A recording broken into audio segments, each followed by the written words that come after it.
Our people have forgotten. They have been made to forget.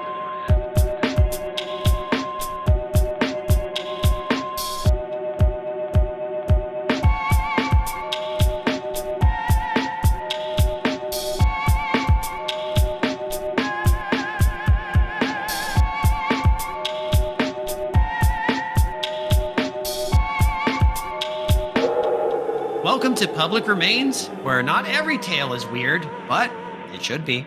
So today, everybody, we're going to be reading a couple stories from Manly Wade Wellman. And do we want to go over why we have singled out stories by this author? I mean, it's easy enough to answer that question. We came across their name while reading Dr. Satan's stories, and it's just the greatest goddamn name. Would you say it's a well-made Wellman name? Well-weighed man name. Hand-hook car door?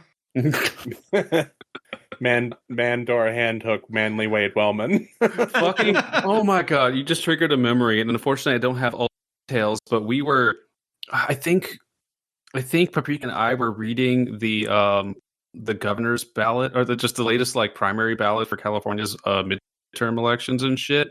And other than just being comedy fucking gold, because there's 62 people running for governor, the candidate statements are all over the fucking place. And one of them was just written so fucking awfully, like that. Just, I don't know. And you have to pay to do this, by the way. This is money people spend. And where I'm reading it with her, and then I just like trip over some wild fucked up sentence, and it just reminded me, and I just like lapsed into hand hook card whore dandor. Like, it doesn't make sense. See, the memory I went to, it was one of our early creative horror meetups. It might have been the first or the second. Mm-hmm. I think it might have been you, but it was someone in the car had never heard Mandor Handhook Cardor. I pulled it up and recited it, and I'm pretty sure it was on our way to the movie theater to watch Scary Stories to Tell in the Dark. Yes, that's what it was. Yes, that was the first time I had heard it. Was that the first? Was that the first time? Might have been the first time. Second, I don't remember, but yeah. The film viewing where David got the shit scared out of him, and he scared the shit out of me. Because I think you were on one side of him, but I was on the other. Just this chain reaction effect of him going, "What the fuck?" Yeah. I was stoned. I should stress that, and I've said this to them before. I said, if that goddamn illustration from the haunted house shows up as a creature in this movie, and I know it will because that one is infamous and it jump scares, I'm going to shit bricks. And I was pretty good until it was right there in front of my face going.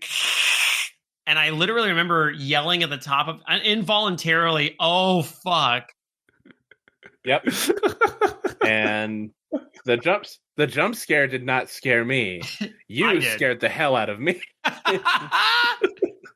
It was probably a good thing that theater was mostly empty, and like we were making up most of the audience. Yeah, honestly, it was kind of a relief. But what I remember from that fucking movie is.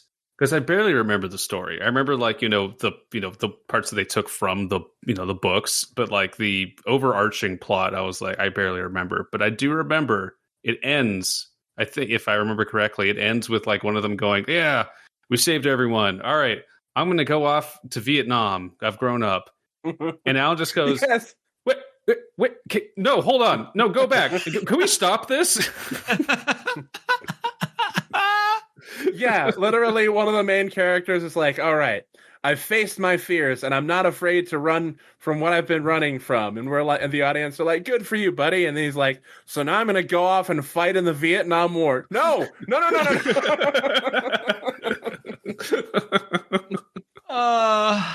There was one, it might have just been because I was so high at the time. If any one I work with is somehow listening to that, I don't do that anymore.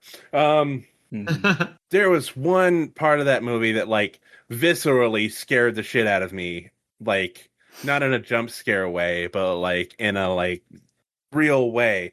And it was that kid transforming into the Scarecrow. Oh, and like pulling like hay out of his mouth and shit. And like, yeah, it was that scene fucking ripped. Yeah. That was very cool. I wish the rest of the movie had been more memorable, but yeah, it's fine. Yeah. It was a good theater viewing experience, so yeah. I'm happy. And speaking of the movie theater experience, as we all know, before a movie starts, you have to sit through the trailers. And we've got some trailers ourselves right here, right now, because it is time for old business. Oh, business. It's business. It's business time.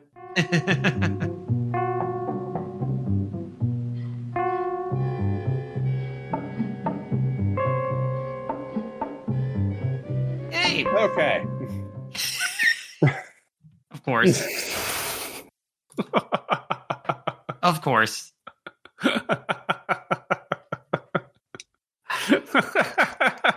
So this is the least funny out of the 5 articles like this that I've found. Yes. Okay. I guess I'll read the headline. One of the words is bigger than the other two, so I'm going to say it like this.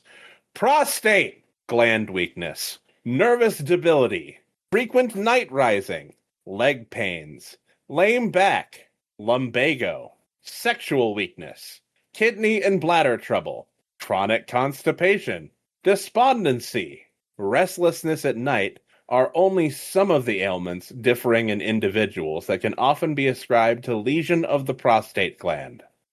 Thousands afflicted. Oh, dear. Millions are dead. Thousands of men in every community suffer from these ailments, weaknesses, and other physical shortcomings without knowing that very frequently they are caused by prostatic failure. Here's where it gets good. Many doctors endorse massage. Yes. You guys will not believe how many fucking pulp advertisements I've found that are basically like, it's time to start putting stuff in your butt, guys. There is one that, if I still have the image up and can easily find it, we can add it, but there's one that is like advertising the most stick this up your butt medical item that's ever been shown. Fantastic. Anyway, okay. Massaging for the alleviation of prostate trouble is as old as time, and some of the most outstanding authorities in the medical profession recommend massage as a safe, effective treatment. See Reference Book of the Medical Sciences, Volume 7, 3rd edition. 9 out of 10 doctors suggest having a prostate massage. The 10th doctor is anti-state. Yes. Now, we have a picture of the inventor of the Prosager, and he looks... I don't know, but that's what I was laughing so hard at, the fact that just the word prostate is in size 72 font and bolded. But like the two things that stand out, if I'm looking at this, from reading distance, is prostate and then this man's visage. And yeah, that's a choice. He looks like, and maybe it's because of the scan and the way that it's dotted, but his nose looks like a teardrop shape, and it's like I can't tell if he's wearing glasses or he's just got really, really deep bags under his eyes. He is wearing glasses, but also I think he might have a mustache, but with the scan, it's like melding into his nose. So it looks like he has like a hair lip maybe, which I'm sure isn't true, but it's weird. What I'm getting from it is almost like an emoji cat face. Meow. And also, W.D. Smith is the most generic name. Dr. Woo D. Smith. Sees your prostate, ooh. What I see is an old man who had to invent the Prosager because no one liked him sticking his bony ass fingers in anyone's up their butts anymore. A new invention which enables any man to massage his prostate gland in the privacy of his home. It often brings relief with the first treatment and must help and must help or it costs you nothing. No drugs or electricity. And no lubrication. Okay. Unsolicited letters of gratitude. They're unsolicited. Unsolicited. That's what I want. That's what I want to see. The word unsolicited in the same equinox, in the same general vicinity as the word prostate. Great. Wonderful. Unsolicited, anonymous letters of gratitude. Mm-hmm. Mm-hmm. Well, at least this is not someone outing themselves of having being nearly killed by itching for 7.5 years. Each month, we receive scores of unsolicited letters of gratitude and appreciation from users of the ProSager. Having thousands of users, we no doubt can refer prostate sufferers to someone in their own hometown who is enthusiastic in their praise of the remarkable benefits received. You do not suffer having a prostate. You suffer from having an issue with your prostate. That's not what that means. I've got a bad case of prostate. I don't think you know what that means, Jeff.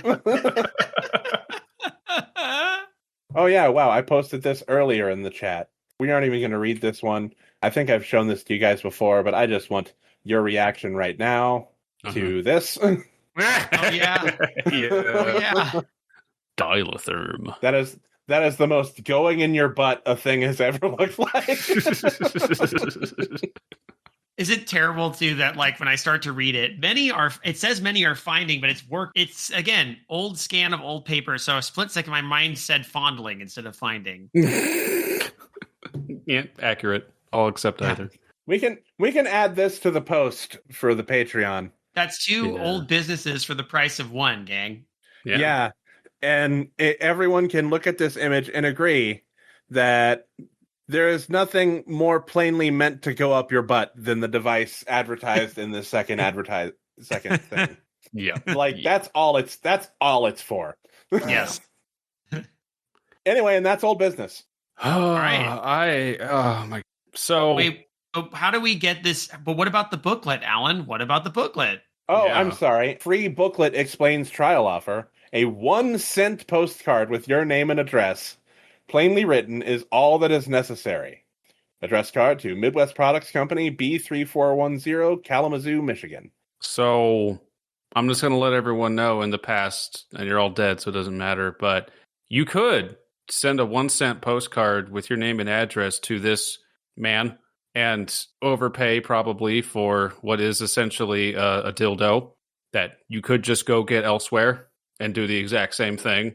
But you do you, babe. I can't put my finger on what this guy looks like to me. He looks like... You probably shouldn't put your finger on. I need everyone to follow me on this insane leap of logic my brain is about to go on. Uh-huh. He looks like someone transformed a bird into a man. Yeah. Oh, no. Is it Ascot Keen's dad? Oh! Okay, headcanon accepted. Ascot Keen's dad, prostate scientist. How do you think he earned all his money? You're a disappointment to me, Keen. You didn't follow in the family lineage of prostate device sales. That's why your mother won't talk to you in the afterlife. Your mother's been in the bedroom all day with the prostatitis machine. She doesn't have one, so I don't know why she uses it. And I'm going to say this right now. Feel free to use some drugs and electricity on your prostate massager. Yeah. No, it'll add to the fun, potentially. Yeah. For medical use only. For medical use. It never says for medical use. Nope. No, because it's a dildo. You know who you are. I watched him. There's a YouTuber I've recently discovered named Queen Coke Francis, who is a drag artist and comedian. And they did a video looking at a Reddit thread that it was like the Reddit thread was what's something, it was like on r/askman or some shit. And the question was, what's something you've done that someone else has accused you of being gay that's just kind of like out of left field? And Francis turned it into like top 10 things that make you gay, essentially was the thumbnail or whatever. And nice. There's a tier list, and the tier list is like, are the straights okay? Or, yeah, I can kind of see that. Or, that's rich coming from you. It was really funny. But, one of the top things was like, oh well, I don't wipe my ass because that means my hand's next to my butthole, and that's gay. Which Oh, This is Yeah. exactly what Del the Funky Homo Sapien was talking about. yeah, like I don't even need to, mince words about that. But then you look back at, 50, 60 years ago, and they're like, nah, dude, shove shit up there. That's the reason why you can't sleep at night, is you don't have a dildo in your ass. yeah. Let me check my date. I'm pretty sure this first advertisement I read. Yeah, this is 90 years old. Oh my Ooh. God, that's amazing. We truly have forgotten the wisdom of the ancients.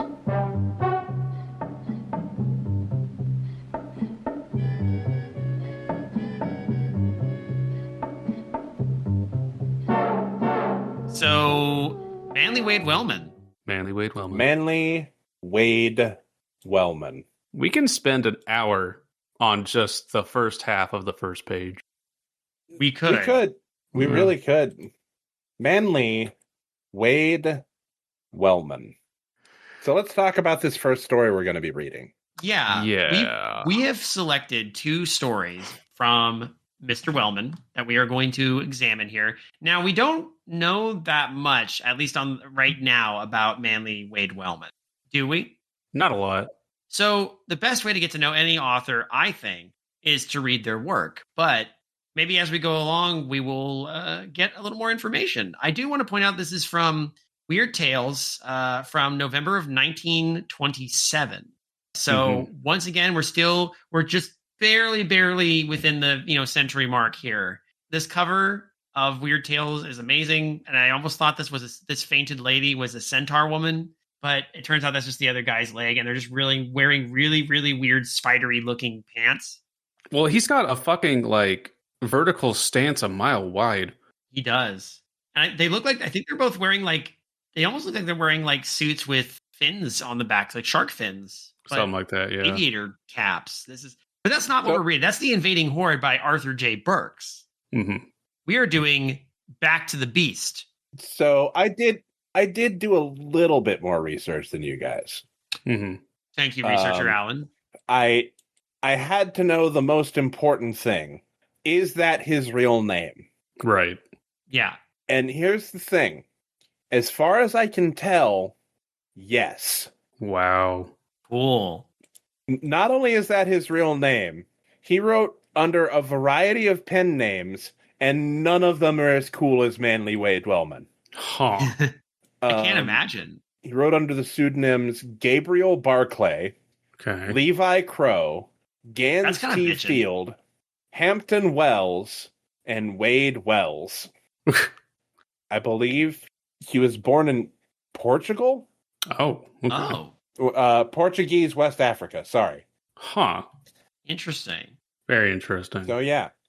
And again, Well, I haven't been able to find any evidence otherwise that his name is actually Manly Wade Wellman.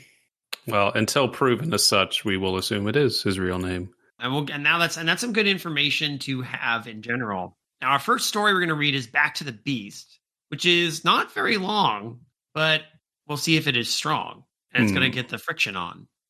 Manly Wade Wellman. Manly Wade Wellman.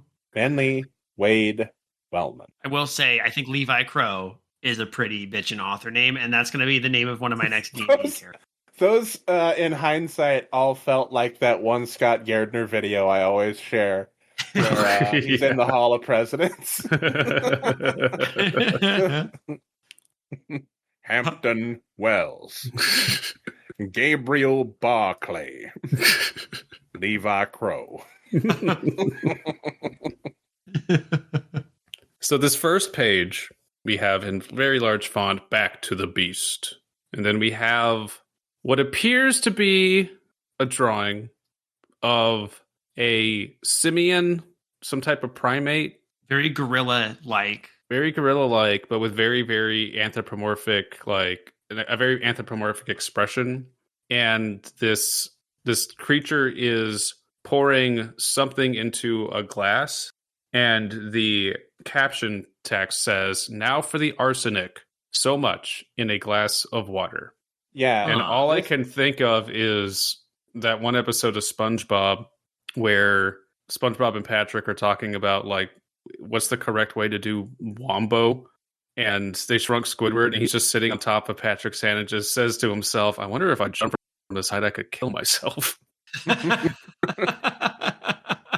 That's what I get from this, because they're like, I wonder if I just drink enough arsenic, I'll just die. This ape, if I had not read the text, looks like, and he is very worried about passing his mixologist exam. This is new DLC for Donkey Kong Bonanza, right? Oh, definitely. Right. There it is. Usual reading order? Yeah. Yeah. Oh, and this is epistolary, too. Cool. One of the reasons why we really wanted to do this. From the Smith City Mirror, June 26th, 1927. Police are searching today for Dr. J.E. Lawler, well-known physician and scientist. A physician is a scientist, following a report from his secretary, James Brock, that he had disappeared from his home at 2100 Van Ness Avenue. Oh, well, no, that's Van Nuys. I'm thinking of something else. This could be anywhere. According to Brock, Dr. Lawler locked himself into his private laboratory 12 days ago, ordering his servants not to disturb him and to send food down by means of a dumbwaiter. All right, so he turned himself into an animal and needs to reverse it. There it is. Okay. Yeah. The image was pretty explicit, but you never know. As he had followed this plan several times before while working on experiments, Brock complied with his request. The time set was 10 days, and when there had been no response from the laboratory during the 2 days following the elapse of this period, Brock feared some accident, and with the help of Georges Dimitri, Dr. Lawler's cook, and Emile, it says Bonner, I'm going to say Boner. It's Boner. Chauffeur, It's Boner. We know what this show is. Say Boner. Yeah, it's Boner. Emile Boner. He forced the door this morning and found that the doctor was gone. A weird angle is added to the incident by the dead body of a large ape, which Brock found in a corner of the disordered laboratory. How the fuck did he get a large ape in there without anybody knowing? I also need to imagine, like, you're in a service job for some rich asshole. Yeah. And he hasn't come out of his room in a while, and you just go there and there is a dead ape. You're like, I do not get paid enough for this job. Although Dr. Lawler was known to be interested in natural history, we have conducted several experiments with animals recently. Brock stated that he was sure the ape was not in the laboratory when it was closed 12 days ago. The table was covered with papers, which have been turned over to the police. Oh, so maybe he did kill himself as an ape. Weird. Brock, Dimitri, and Boner are held for questioning by Chief of Police John Walton. Dr. Lawler has no immediate family. Our brother, Stanley Lawler of Topeka, Kansas, has been notified. Our brother is an immediate Okay. Uh-huh. Sure. Okay, I think we see the ending coming a mile away, but okay. Probably, but this could be fun. Yeah. Yeah. Have you guys ever heard the song Back to the Ship by Fall on Your Sword? No. I'll send you all a link later, but it's ridiculous, like, old internet thing about, well, I say old internet, just around 15, 16 years old at this point, but that's internet shelf life for you. It's Captain Kirk, someone doing a Captain Kirk impression, basically singing about how he's taken too much LSD and he's freaking out and he wants to get back to the ship because he can't breathe. And the chorus is just that on loop. And all I can think is, I need to go back to the beast. I can't breathe. Need to go back to the beast. I can't breathe. Good. From the Smith City Mirror, June 28th, 1927. Again, nearly 100 years ago. Wow. Attempts to determine the species of the ape found dead in the laboratory of Dr. J.E. Lawler, who disappeared last Saturday, were unsuccessful when Professor F.W. Baylor, head of the Natural Science Department of the State University, said today that he had never seen such a creature before. There are 8 kinds of anthropoid apes known to science, said Professor Baylor, but this ape belongs to none of them. It has some of the characteristics of several, but resembles no single kind greatly. It is either a freak or of a species unknown until now. Professor, will gobble. Look, I only know about 8 kinds of monkeys, and this ain't a Grookie or a Donkey Kong or a Dr. Zaius. So I don't know what the hell this thing is, man. This is a freak. You got a freak right there. Professor Baylor has ordered the animal embalmed and intends to send it to the fellow students of natural history in Chicago. Okay. All right. Okay. From the Smith City Mirror, June 29th, 1927. James Brock, private secretary of Dr. J.E. Lawler, 2100 Van Ness Avenue, was placed under arrest today to face charges of kidnapping and possibly murder of his employer last Saturday. So because they can't find someone, did he not have an alibi? Oh, wait, hold on a second. The arrest took place following the reading of papers purporting to be a journal of an experiment performed by the doctor, which Brock turned over to the police upon his employer's disappearance. Brock had been held for questioning, but was given his liberty Saturday. So additional information has come to light. Okay. The contents of the journal were not made public, but Chief John Walton described them as preposterous and unbelievable. A forgery by Brock to cover a very evident crime. Oh, never mind. Oh. That's all I got. Oh, you want to read that parenthetical? Oh, sure. Extracts from the papers given to police by James Brock as the journal of Dr. James Everett Lawler. Okay, so now we are reading journal extracts. Cool. June 15th. All is in readiness for my experiment, the final step in my great work that will afford scientists a true glimpse of how man appeared in the dim past. The narrow persons who refuse to believe in evolution will be forced to see the truth. You best be believing in evolution from monkeys. You're gonna be one! No, go back. I want to be monkey. They called me insane, mad, Wendell. For we will confront them, not with theories, but with proofs. I have material now that would fill a great book. Notes telling how I first discovered the combination of elements that induces deterioration and of my experiments with it. First on the lowest forms of life, then on more complex animals, with surprising and enlightening results. Years have been consumed in this study, but soon they will be paid for when I reveal what I have learned. The elements for the two serums, products of nearly a lifetime of labor and observation, are at hand. One serum is the deteriorator, which when properly mingled and administered will make vital changes in the organs and tissues of an animal. Changes which finally result in giving it the appearance of its ancestors untold ages ago. I hope this doesn't get really weird and racial.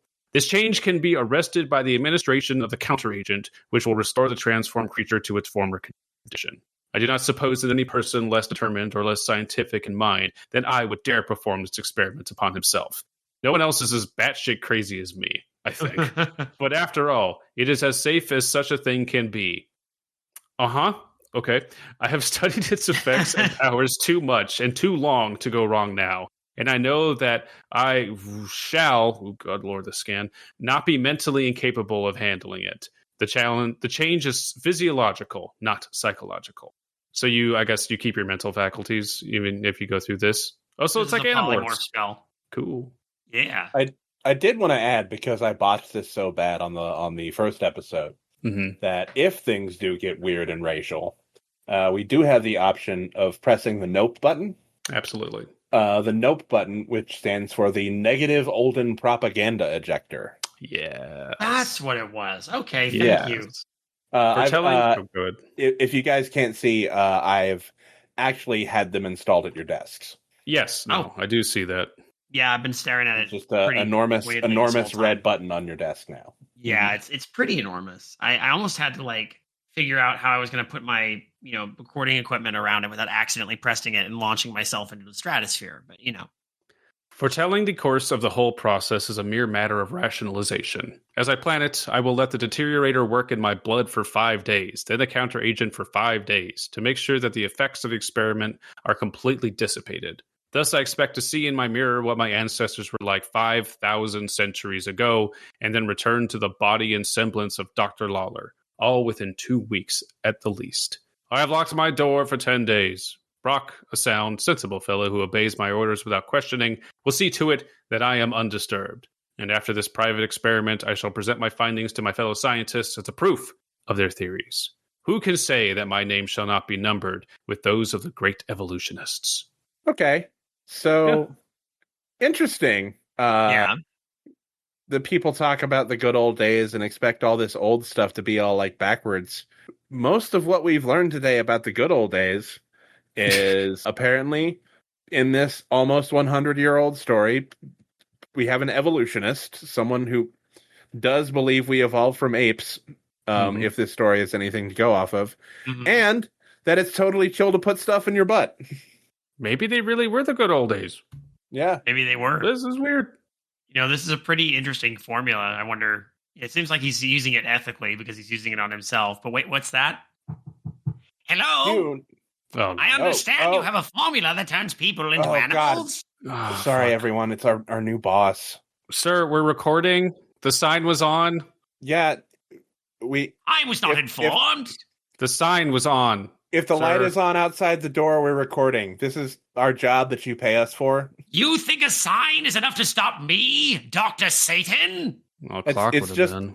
It's just courtesy, really. Courtesy is not what I do. It's not in my modus operandi. Now listen, you two. And you, the silent one. Me? Yes, you. I want that formula, and I want it on my desk by tomorrow night. Or there will be hell to pay. Literally. I'm Dr. Satan. Sure. We'll read the rest of the story and see what we can do, sir. Good. Now, back to work. I must be away. Keith and I have a date tonight. A date with destiny. Wow, he swooped out of here real dramatic like. He does really not shut up about his fucking love life. All we hear about are his goddamn dates.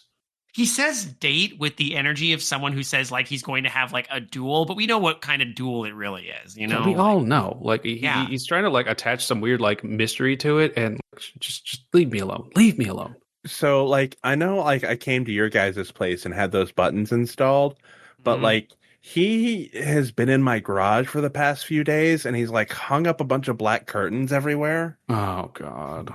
I think he might have like eminent domained my garage as like a lair.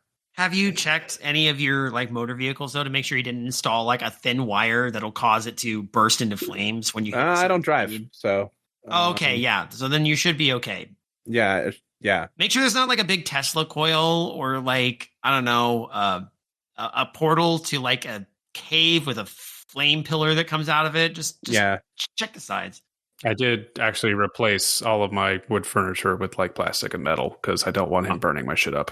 Yeah, and I'm like afraid to say anything because like, what if a tree starts growing out of my head? Yeah, no. He will jostle you and make a tree grow out of your head. He's done it before. I like avoid him in the hallway. I don't even like brush up against his cape because I don't know where the fuck it's been or what's attached to it, or if there's some weird spell etched into it. Like, I don't know about you guys, but like there've been some like significant errors on my paycheck, and I talked to him about it, and he just went on this anti-capitalist rant, and I'm like, yeah, for sure, comrade, but like I still got to get groceries, man. Yeah, no. He's skipping all the important steps to dismantling the establishment and creating a more equitable future. I told him that we have to seize the means of production, and he told me to seize these Satan's nuts. And he hadn't had his coffee yet, had he? Well, it was like 4 p.m, so I'm surprised. Anyway, let's get back to work. It'd be like that. Anyway, yeah. The only people he's really nice to be honest, are Gers and Bostiff. Yeah. By the way, Gers and Bostiff, got all this out. Yeah. Make sure he doesn't hear this. Yeah, please, if you don't mind. I think it's just Gers this week. I think it's Bostiff's turn to be dead. Oh, okay. Gotcha. Okay. June 16th. For 24 hours, I have had the serum in my blood. With what care I compounded it and injected it into the vein of my arm, you may well imagine. The effects were noticeable at once. My blood flowed faster, and for a few moments I felt strangely lightheaded, as if I had been drinking. Turns out, I had done heroin. I mixed heroin and bourbon. I mixed up the tubes. Shit. This latter feeling passed away, and I perspired freely. Yeah, that's heroin. But felt no unpleasant sensations. And then I passed away. Throughout the day, I'm dead now. It's a post-mortem account. Oh, wait, is this that one? What's that one professor's name? Oh, no. Fuck. Bertrand Hollowell. Yeah. Bernard Hollowell? Bernard Holloway? Bernard. Yeah, one of those. Holloway. Bernard Holloway. Yeah. Is this Bernard? Is he Or Well, is this a this is- student of his? This would make sense. He turned himself into an ape, possibly inextricably. He turned himself back. Was so fucked up. He just like went full blown mad scientist. He changed his name from Dr. J.E. Lawler to Bernard Hollowell. Mm-hmm. The change in my appearance has not been so great as I expected, but it is very evident. I am florid and ruddy where I have generally been pale. I am far more robust, and all over my body my hair has grown out, especially on the breast and shoulders and outsides of the arms. A strange condition for me. Always smooth-skinned and of late years partly bald. I have never felt better physically in my life, and I look not the fine-drawn and slender scientist, but a full-bodied, really splendid savage. I'm so fucking hot now, you guys. I've God. experienced twink death and have never felt better. Let my inner bear come out. My tits, they're so hairy. I got hairy tits. It's great. In excess of well-being and enjoy, at the certain fulfillment of my expectations, I danced and leaped up and down this evening. Then, a little ashamed of myself, I sat down to write. I think I'm on heroin. I'm just picturing him doing like a little and he's like, June 17th. The effects of the serum are more pronounced today. For yesterday, I was but a primitive man, still decidedly human. I am today a man with a pronounced bestial look. My forehead has receded. My jaw is heavy, with sharp-pointed teeth. The change works for in me every moment. Mom, spaghetti! Knees strong. Palms are firm. I thought I was wearing a sweater already, but it's just my chest hair. Mm. The change works in me at every moment. I could feel it in my flesh and bones. Among other things, I am positively shaggy. The hair makes my clothes a discomfort, and I have left them completely off. Oh my. Mm. I am never weary of watching my body as it changes almost before my very eyes. I'm so glad I had this full-length wall mirror installed. It is especially interesting to see how springy and flexible my joints have become, and how my feet have a tendency to turn their palms inward. This is because of the great toe, which is beginning to stand out with the others, from the others, like a thumb. Excellent proof that our ancestors were tree dwellers and could get a grip with their feet. Too bad he can't get a grip on reality. Oh, there goes gravity. This is legitimately just like a fun kind of science fiction thought experiment. Yeah.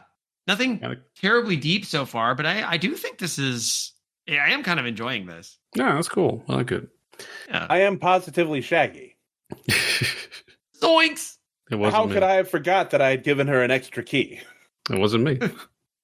It was Brock. I have really give the woman access to your villa. Sorry.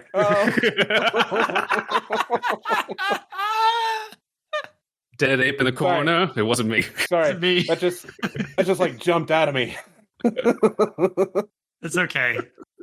You can be forgiven for that. June 18th. When I awoke on my cot this morning, my first glance was toward the mirror. I was unable to recognize myself, unable to recognize even the thing I had been last night. I'm sorry, baby, it wasn't me. In the broad, coarse face with flat nose, splay nostrils, little beady eyes under beetling brows, wide mouth and brutal jaws, and the hairy, hulking body, there was no remainder of what had once been Dr. Lawler. Some scholars would be frightened at the speed and effectiveness with which the serum has worked, but I can think of nothing save the triumph to science. Also, I'm banana. Me also want banana. We want banana real bad. Give banana. I require a source of potassium of considerable size. I am stooped considerably and stand unsteadily on my legs. Not that they are not strong, but the tendency of my feet to turn inward has increased so that I walk for the most part on the outer edges. Their prehensile powers are developed too, and they can pick up objects quite easily. It is also interesting to note that my mental processes have not changed one whit. I can think as clearly and as deeply as ever. As I predicted, the serum does not affect the brain tissues, or if it does not keep them from functioning properly. I have been hungry all day. Banana me now. Banana needing half. The food Brock sent to me was not sufficient. It was not banana, especially as regards meat, and I must send up a note with the empty dishes for him to increase the amount. Oh, Of banana. I really wanted that moment to actually happen, but our headcanon is right. This does nothing to affect the brain. Also, me want banana. Me want banana real bad. Banana good. Brain's still good. Want banana. It's like that episode of fucking Aqua Teen Hunger Force. We want really cool games in this. Oh, so you can like, no, me bored. No one install Clam Digger. I have taken it upon myself as one of my life's goals that if I'm ever, even if it's just Paprika and I, but specifically if I'm driving other people and we need to find parking, I say, okay, everyone, time to play Clam Digger. And most people still do not remember what the fuck I'm talking about. So I get to explain Clam Digger on a regular basis in my life. And it brings me so much joy. June 19th. This part of the experiment will stop tomorrow, for I shall then administer the counteragent. Tonight I see myself to be an eerie creature, half beast, half man. I am hard put to it to walk without supporting myself on the table and the backs of the chairs. So must our ancestors have looked when they swung down from the trees to achieve their first adventures on the ground and to conquer the world. These 5 days, what with the many notes I have taken, will provide a fitting climax for the scientific book that I contemplate. How it will astound the world. What honors and distinctions may descend upon me. The Nobel Prize. Banana. Want banana.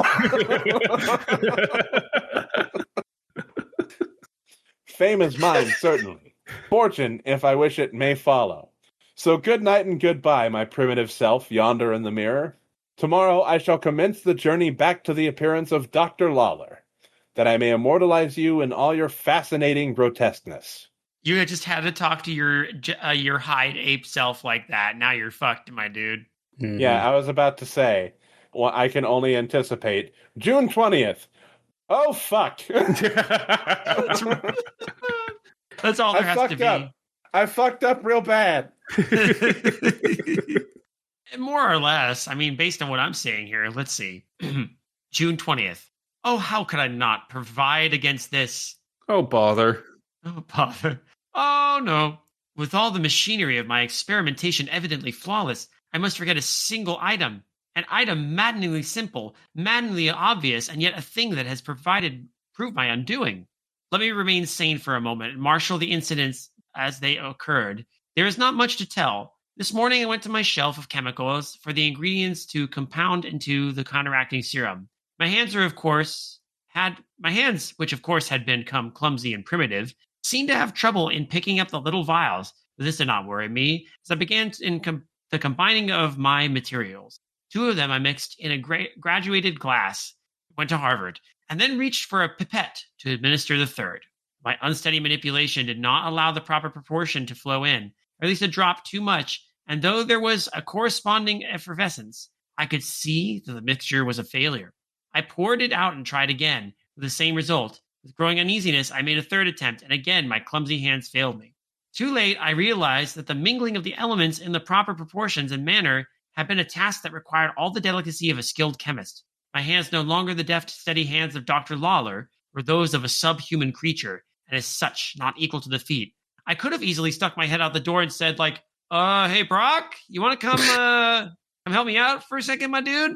Oh, bring a banana while you're at it. Banana. Yeah, if you could mush up a banana and bring that to me as well. And also your functioning human hands, those are really important. So was there anything saying, in the instructions of lock this door, do not let me come out? I think it was just don't bother me. There's nothing stopping him from going out other than, hey, I turned myself into an ape and maybe they would freak out. But this dude's ostensibly intelligent. You think he'd come up with something. Yeah. He didn't think this through. He really is a Paul Ernst kind of scientist, isn't he? So first off, no one freak out. I know how this looks. Horrible. Horrible. I moaned aloud when I realized that had happened and what would follow. Without the counteragent, I could not neutralize or even halt the progress of the deteriorator. Down I must go, back along the road and up the human race has struggled for untold centuries. Again and again, I desperately tried to mix the dose until I had used up all my materials. Once or twice, I thought that I had approximated the proper mingling. When I injected it, there was no effect. I sit here tonight, a rung farther toward the beast from whence we sprang, instead of on the road back toward man.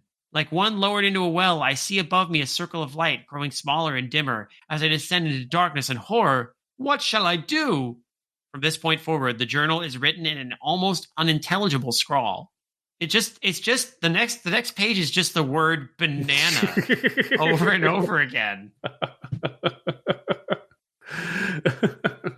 There's some kind of drawing here. Looks like a tube. Yeah. Like it curves. That banana. It's a banana. This is a He banana. drew a banana. June 24th. Oh, banana.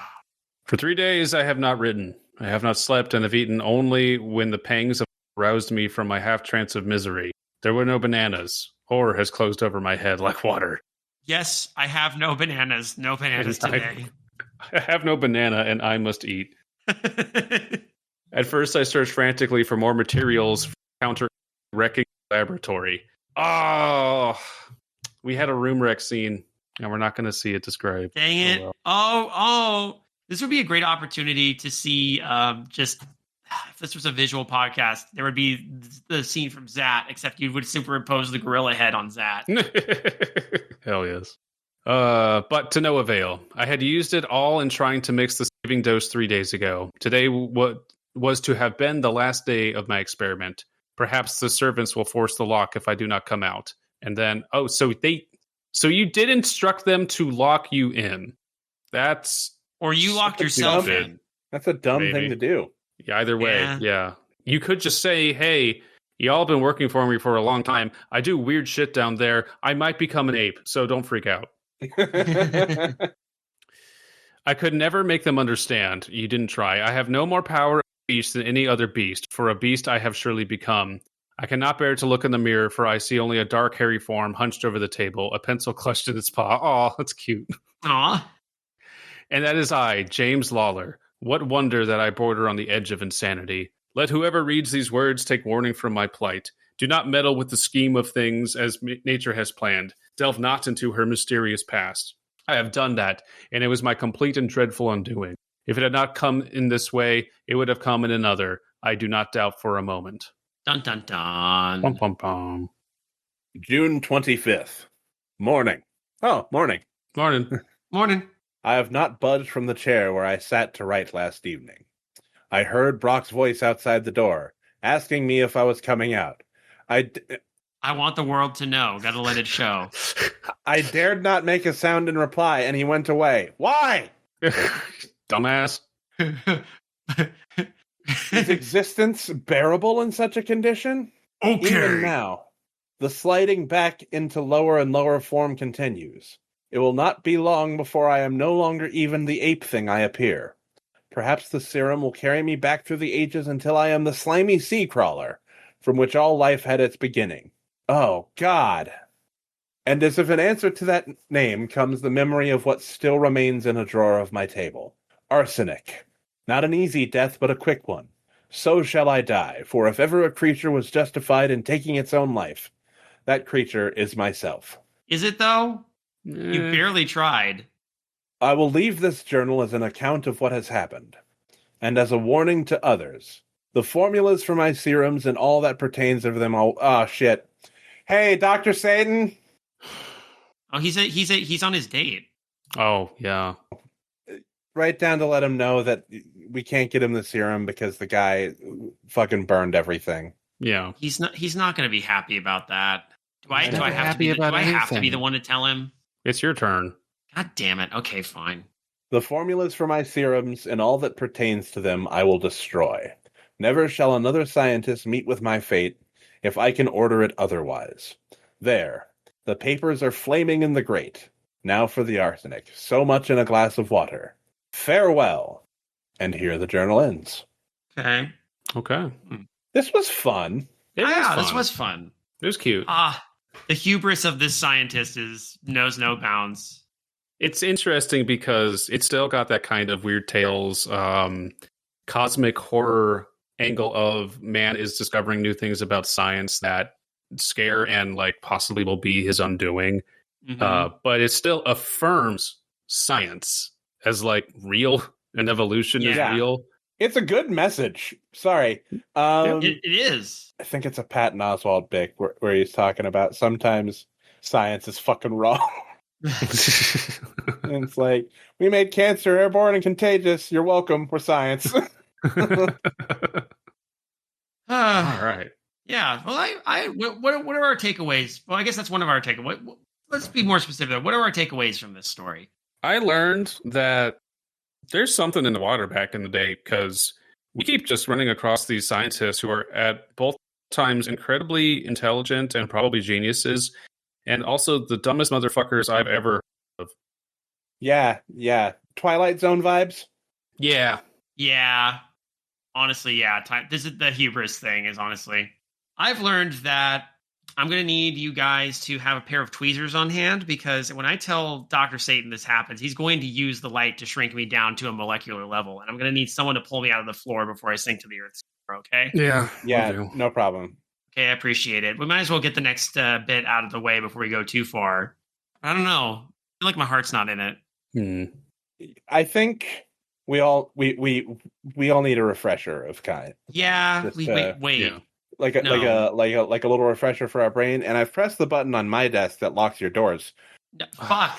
God damn it. Because we need a little break. We need to keep our minds active and healthy. That's right, everyone. It's time for everyone's favorite bit of the show, for me to read from the Book of Riddles and 500 Home Amusements, containing a choice and curious collection of riddles, charades, enigmas, rebuses, anagrams, transpositions, conundrums, amusing puzzles, queer sleights, recreations and arithmetic, fireside games, and natural magic, embracing entertaining amusements in magnetism, chemistry, second sight, and simple recreations in science for family and social pastime. Look, I'll just call Dr. Satan now and we'll get this over with.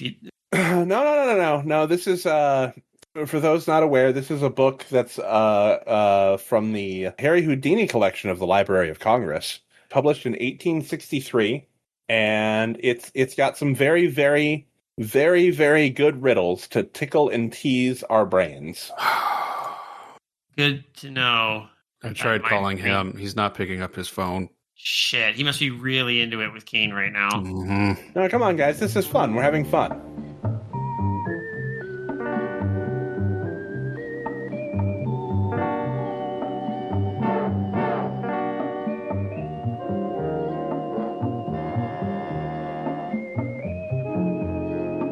Dealer's choice.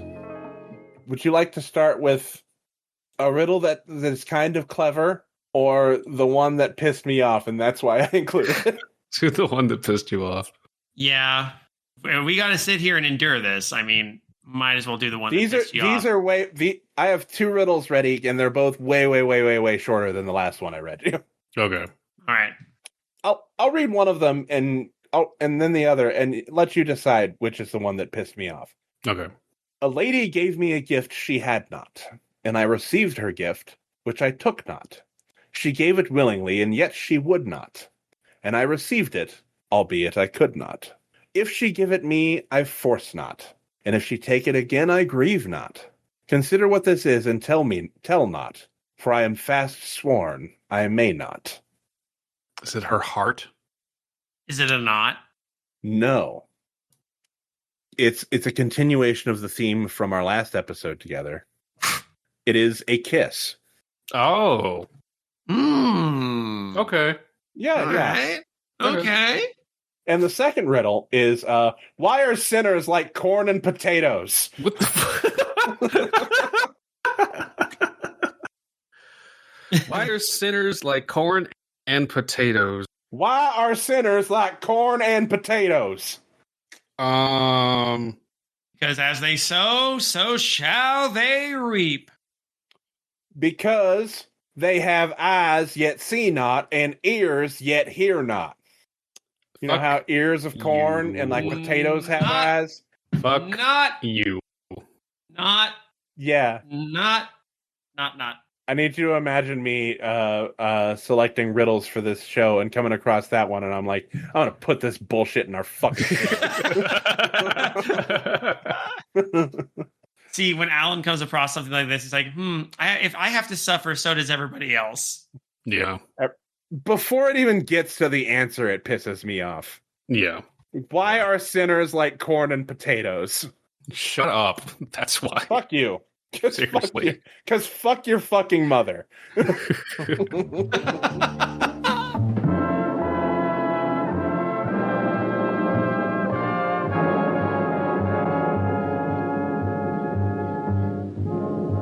Okay, I feel a little better. Yeah, everyone's brains feeling loose and limber.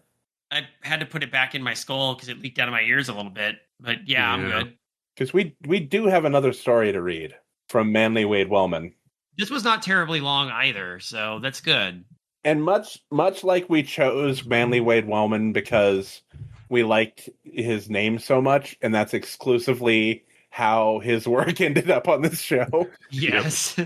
We chose this story from the list of his stories just because I don't think the concept of the name is amusing. I just think the fact that the story is titled this is amusing.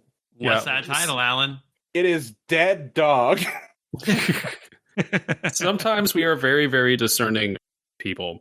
Most of the time, we are kids in a candy store. That looks funny. Yep, pretty much. So this is another one from Weird Tales. They're pretty much all from Weird Tales. I don't see the year of publication for this one, but we know it was in August. I do. Okay. It is August 1938. Hey. Oh, we're jumping ahead in time a little bit. Yeah. A little bit. Okay, then. So Dead Dog by Manly Wade Wellman. A huge black dog it was, with but one reason for existence: to avenge its dead master. Ooh, vengeance. Hey, Okay. we like a puppy. We like a vengeful Dead puppy. dogs may bite the careless feet. An Umbundu proverb. And I did look it up. Umbundu is also known as Angolan, a derivative of Bantu. Well, Manly Wade Wellman is. You said he was Portuguese controlled West Africa. Yeah, Portuguese West Africa is now Angola. So. Oh, and Angola has that fucking awesome flag. Oh yes, yeah. Oh yeah. That fuck thing looks. Oh my Fuck yeah, God. it's so dope. That's such a baller flag. We all know what it looks like, and I'm still dropping it into chat. Hell do yeah, it, dude. do it. I remember Dude, looking this up, and I was like, "That is hell yeah, that is so cool." This red All right. faction ass flag. Right? Oh, I can't believe that's real. That's so awesome. Mm-hmm. This ties in really nicely with what we know. Actually, that's cool. It comes full circle. Wellman probably knows what he's writing about, at least a little bit here. I hope so. They brought the rebel chief Kafatala out of the jungle to Father Labossier's mud brick house. Brought him in a tepoya because he still limped from a Portuguese bullet in his thigh. 20 black warriors, clicking their spears respectfully, followed the hammock litter and a row outside the stockade as Kafatala dismounted and hobbled up the path.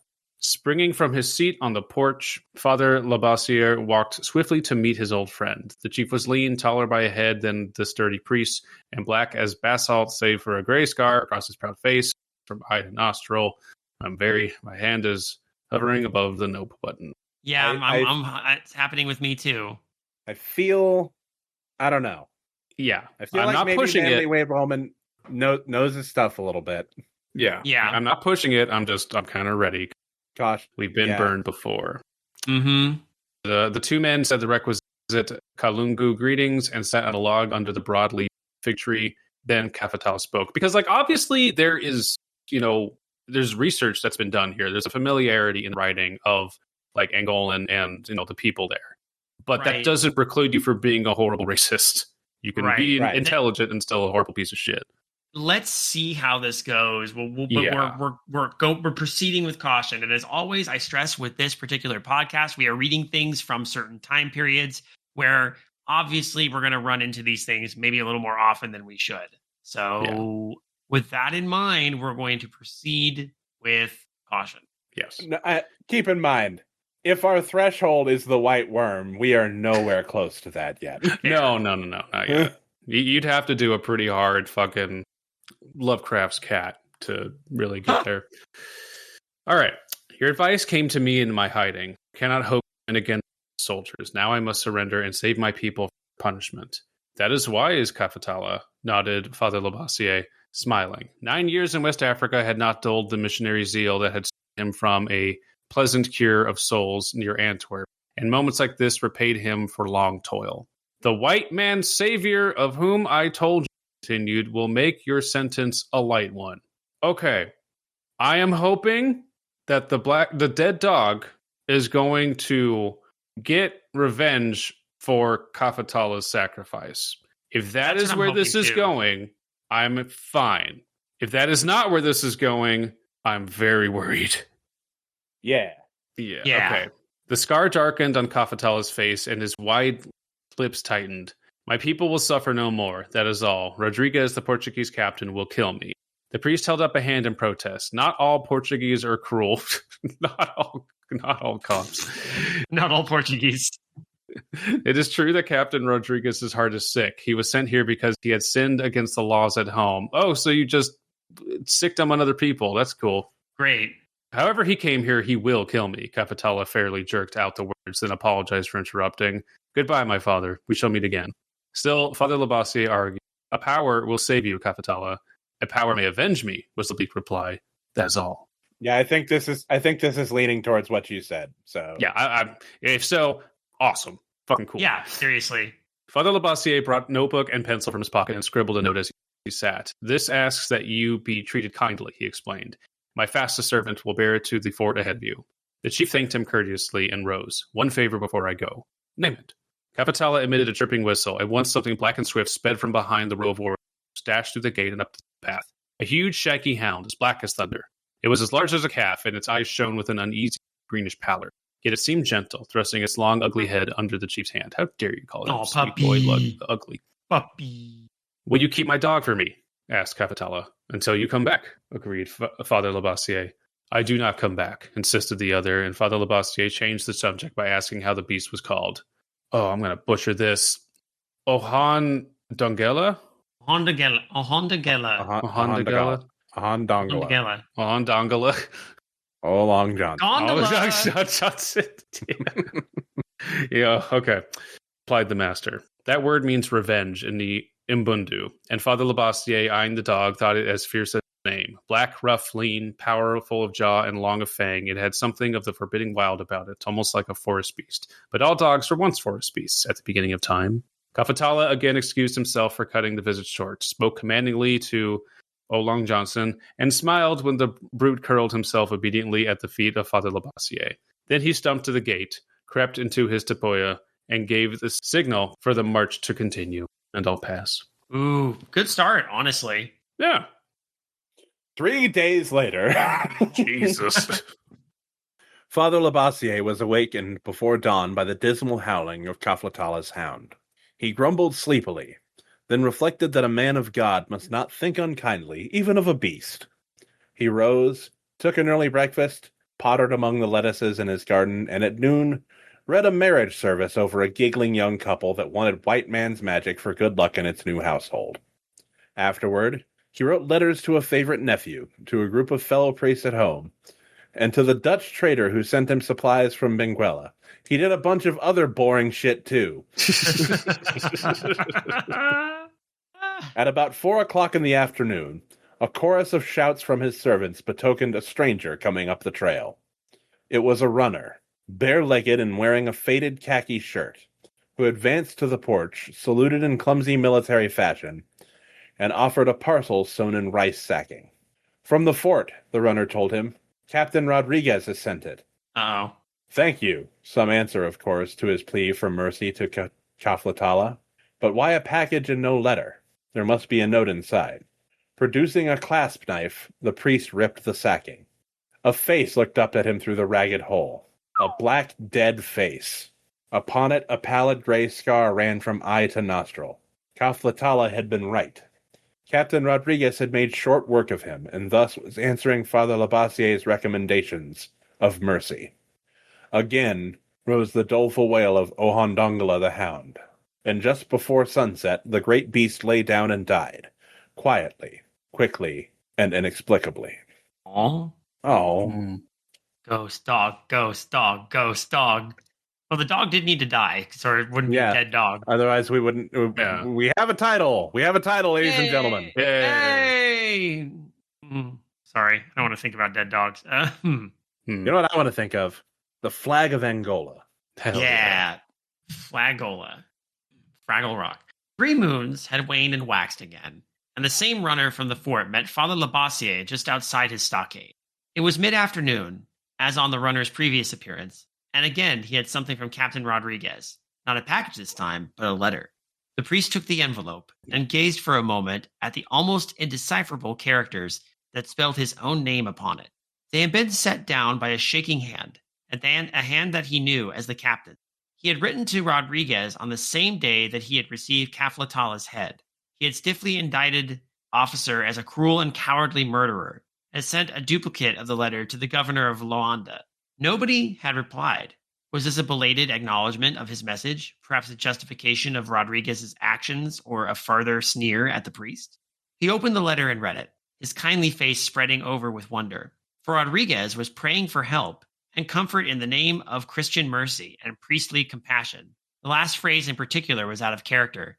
I know I have sinned, yet ask for the aid I do not deserve. The priest lifted his eyes to the waiting runner. Go back and say that I will come tomorrow. The native paused, embarrassed, then replied diffidently that his master was in dreadful case and that there was no white doctor to do magic for his healing. Could not Father Labossiere come at once? It will be an all-night trek, demurred the priest.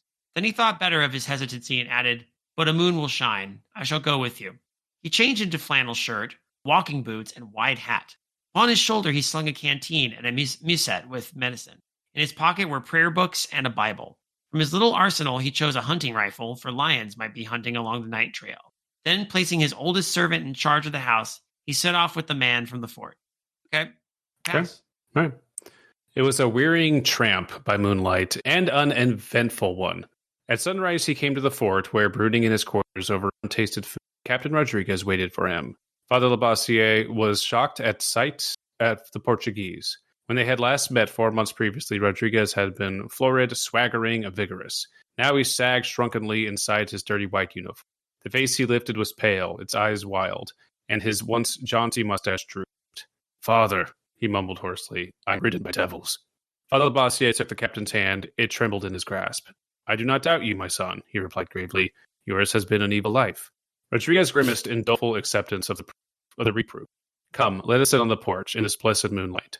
Outside, they took canvas chairs. Rodriguez sighed as if in exhaustion, gazed for a moment across the bare drill ground toward the barracks of the native soldiers.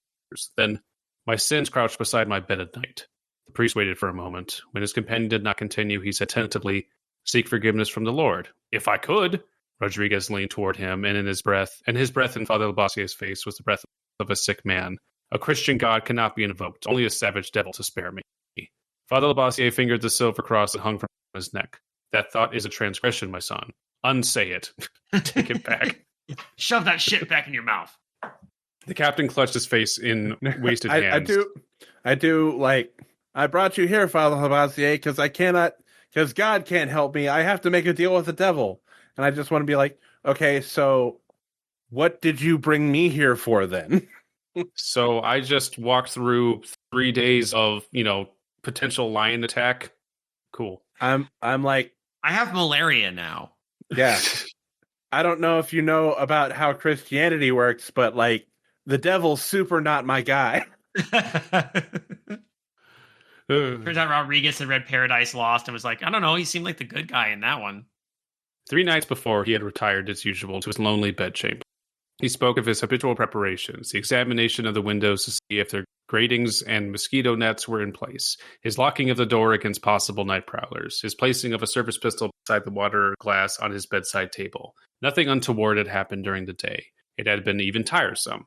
His thoughts before the slumber had taken the form of an idle review of his work and a wistful consideration of his chances to be forgiven certain indiscretions and called home to Portugal. Then he had dozed off, to wake suddenly and in fear. At this point in his narrative, he hid his face again and shuddered uncontrollably. Father Labossiere laid a hand on the captain's arm, and strength flowed from him into that shaken frame. I looked toward the window, and there I saw it. Blood of the saints, I saw it. By the window, a great dog. Dog? Repeated the other, leaning forward in his turn. What sort of a dog? Large, black and shaggy. It was sitting up in its head and shoulders above the sill, making a silhouette against the moonlight. Its eyes, like green lamps of hell, stared at me. The hate in them. Captain Rodriguez's face twitched with the memory. I see. And then I screamed. A thing I had not done since I was a baby. A moment later, my orderly was pounding and calling, and the dog had gone. Gone? Echoed the priest. Yes, dog gone. Can you just, pay attention, Father? Doggone. Well, doggone. Yes, vanished like a candle flame snuffed. Snuffed? Father Labossiere clicked his tongue. Was it not a dream? Stop repeating after me. Captain Rodriguez laughed, but not merrily. He had thought that the very thing he admitted, though he was too nervous to sleep any more that night. In the morning, he had forced himself to forget the adventure and had gone about his duties with a heart that grew lighter as the day progressed. By nightfall, the nervousness returned, and he lulled himself to sleep with a bromide? Bromide. Bromide, thank you, bromide. Bromide. Again, mark me, Father, again. I saw 2 windows, mosquito netting, lock. I put from me the troublesome vision of the night before. I slept. Father Labossiere took a cigar from his pocket. The dream? It was no dream, I say. When does a dream come twice in 2 nights? The captain's lips twitched, showing teeth that were set as though to hold back a dreadful pain. The dog returned. I woke in sudden instinctive fear, and there it was as before. No, not as before. Before? What do you mean? Asked Father Labossiere, biting at the end of his... And I'm going to pass, because this chapter just kind of keeps going. Yeah, it is a long one. I was going to chime in to say that bromide beverages used to be used in the late 19th century for use as a headache and hangover cure. Oh, okay. Bromide is also what they use in Pirates of the Caribbean to cleanse the water. It's why it has that smell. Yeah. Head 'em up, move 'em out, bromide. What do you mean? Asked Father Labossiere, biting the end of his cigar. It had been at the window the first time. Now it was at the foot of my bed, nearer to me by half the floor's width. Rodriguez laid his fist to his lips, as though to crush their trembling. It was so large as to look over the footboard at me. Its green eyes burned into mine. Father Labossiere said very quietly that a real dog could not have looked Rodriguez in the eye. No, and this was no real dog. It was a horse. I think I was mistaken. I've never seen a dog that big, so it must have been a horse. It was my gaze that faltered, and I screamed aloud. As before? Yes, as before. God, pay attention. And my orderly came, bearing a light that shed itself through the cracks of the door. At that beam, the thing was gone, completely and instantly. I rose to let the orderly in. Never have I allowed a native to see me so upset. Father Labossiere rubbed a match on the sole of his boot. And then, my son, in the morning I sent for you. But last night, while you were on the trail, the dreadful dog from hell visited me yet again. He flung out a hand, palm vertical. No farther away than that. It sat at my side. It breathed upon me. I heard the growl in its throat. And somehow, I snatched up the pistol from my table and fired into its face. It vanished. But tonight, it will not vanish. Dun, dun, dun. Oh. I like Revenge Dog. Yeah. I hope Revenge Dog wins. And somehow I snatched up the pistol from my table and fired into its face. It asked for a banana. Oh shit, it's the doctor. It's not a dog at all. Wait a I minute. fired. I missed. And then I fired again. And then I missed again. I fired a third time. I missed. Ate another popsicle. I woke up. I fired. And then I missed. His voice had risen to a wail. Again, the priest's strong, steady hand clutched his companion's quivering one, calming the frantic shivers.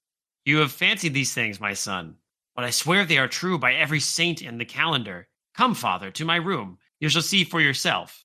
Still murmuring set phrases of comfort, Father Labossiere... sorry. My brain...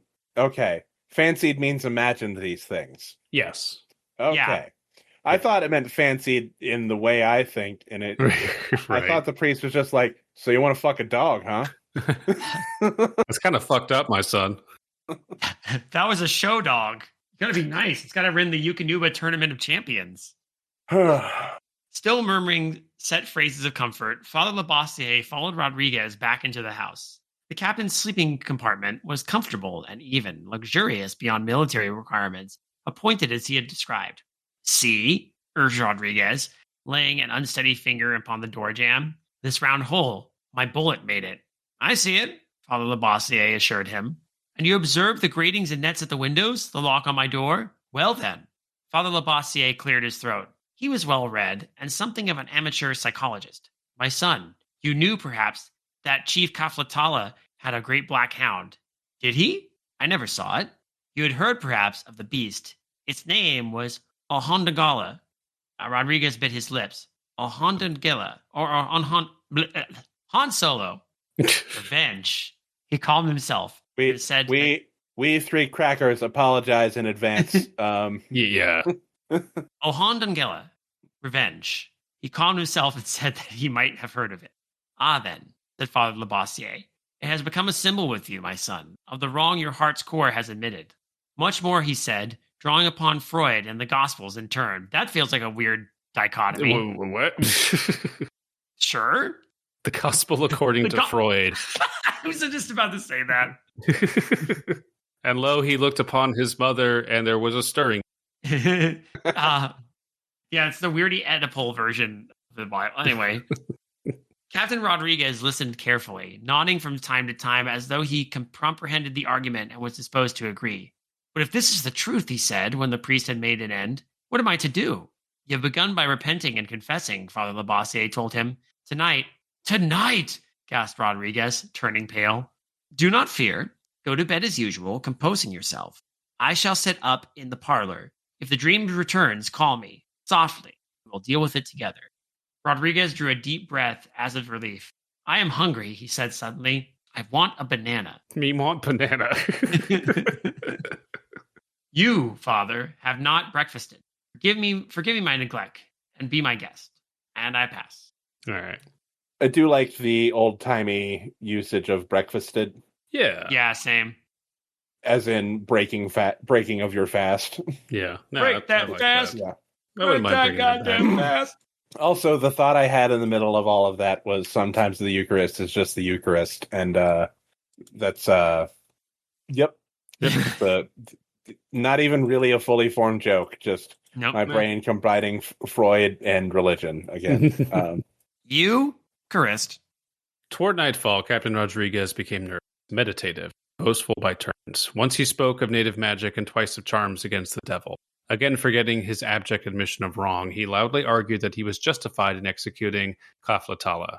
He invited Father Labossiere to drink with him and, when the priest refused, drank by himself. He drank entirely too much and picked up his guitar to sing to Sundown with a gay ballad. This man is not well. He is not. But as dusk fell, he turned solemn once more and threw the instrument aside. Father, he muttered, are you sure all will be well? I'm sure of nothing. Nope. Oh my God. Is everything going to be well? Nah, dude, you're fucked. The story's been kind of obvious of what's going to happen in the beginnings. Mm-hmm. There's not that much left. I'm sure of nothing, Father Labossiere felt obliged to reply. I'm very hopeful, that is all. Rodriguez lifted his shoulders, but the shrug ended in a shiver. Let me sit up with you, he begged. We will talk. We have already talked. The best way to solve this evil is to face it. So you contacted a priest for help, and guess what you got? Thoughts and prayers. I mean, you can do a confession. Just some options in front of you. They're not going to save your ass, but hey. Nope. Sometime later, the captain drank yet more, said goodnight, and went into his bedroom. Sitting alone in the parlor, Father Labossiere examined the bookshelf. It bore several weighty works on military science and tactics and a row of Portuguese novels. From among these, he selected Rum Azul by Ernest Souza. Blue rum? I guess, yeah. Sounds good. Yeah. I would drink blue rum. Yeah. It was a mystery adventure tale, and Father Labossiere, though devout, was not disdainful of such. Indeed, after the scriptures and the writings of the saints, he enjoyed best Edgar Allan Poe, Maurice Leblanc, and the adventures of Sherlock Holmes. Father Labossiere is definitely not a self-insert. Yeah. Like that Father Labossiere. I always picture Father Labossiere doing that thing where he's like reading a Bible, he looks side to side, and slowly like you see a comic book appear from like... Yeah. This story would help him while away the hours. He savored a chapter, a second, a third. The calm night tore open before a blood-banishing scream of fear and agony. Dropping the book, Father Labossiere sprang to his feet. In 3 quick strides, he crossed to the door of Rodriguez's bedroom. Even as he reached it, the scream rose higher, died suddenly, and a spatter of pistol shots rang out. Then a second voice, inhuman and savage, the jabbering snarl of a beast at the kill. The door was locked. Father Labossiere shook the knob futilely, then turned as a native orderly rushed in from the house. Together they flung their shoulders a second time. The lock gave, and the door drove in. The orderly paused to catch up a lamp, and the priest stepped across the threshold. He shrank back, staring into the gloom. Something dark and hunched was squirming violently upon the bed. Then, as the orderly lifted the light above Father Labossiere's shoulder, that shape was gone. The two men stared and wondered. The gratings and nets were in place. Nowhere along the tight walls could even a beetle find entrance or exit. But Captain Rodriguez lay still among the tumbled sheets. His throat had been ripped out to the neck bone. One hand clutched his revolver, the other a tuft of shaggy black hair. Such hair as had grown upon Ohonodongela, the long-dead hound of the long-dead Kaflatala. Hell yes. Yeah. Vengeance. Catharsis. It ended exactly as we hoped. Okay. Here's what I'm going to say about both of these stories. Mm-hmm. I think they were obvious, but in the context of almost 100 years ago, not that, Yeah. We're aware of tropes that weren't present then. Mm-hmm. Correct. For sure. And honestly, that's fine. Tropes are not cliches. Tropes are things that you read into fiction, and in this case, I was hoping this would be the trope. This would be a supernatural revenge story involving a ghostly dog, and sure enough, it was. So that's really and cool. I say it didn't exist yet, but I do want to say I think it's very telling that Edgar Allan Poe was name dropped in this story. Because Edgar Allan Poe is where my brain went to. Well, and didn't Sherlock Holmes have an adventure with like a hound or basketball or something? Yeah. So, some of these stories, weird tales, are not even like, I think their readership was not like always adult men. It was also like, children or like teenagers. So not all of them are as super flowery and verbose as maybe Lovecraft was. Maybe some of them were a bit more like, I guess, accessible is the word I would look for here. Yeah. And maybe this is just kind of how Manly Wade Wellman writes, but we will find out, because I think we're going to come back to these.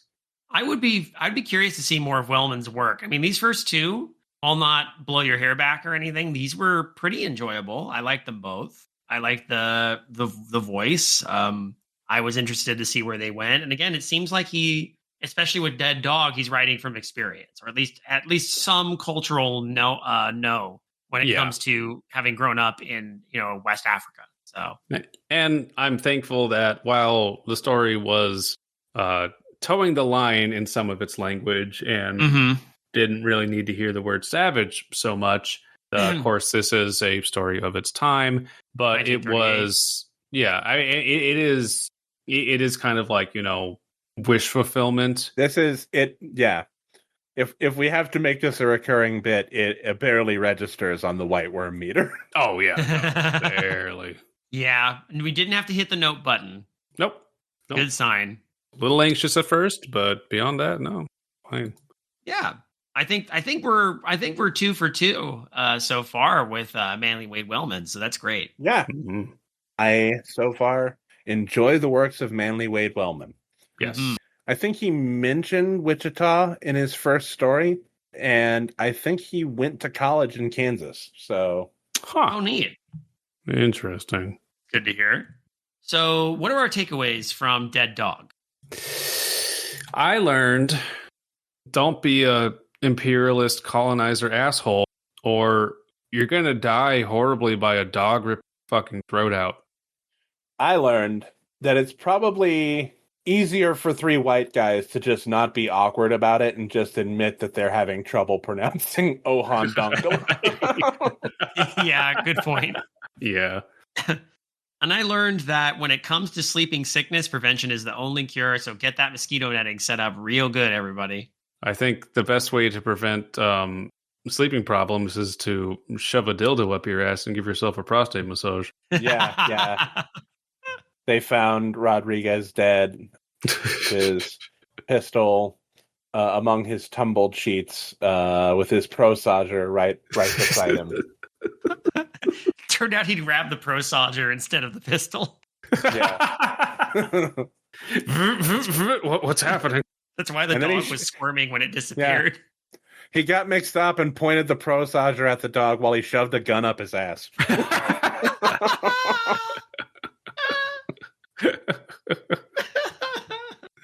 Oh, hell yeah.